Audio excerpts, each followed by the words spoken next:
పరిమళము నీదేనా నాలో పరవశం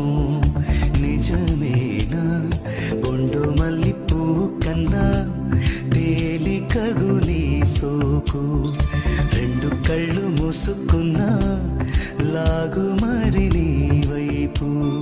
సొగసును చూసి పాడగా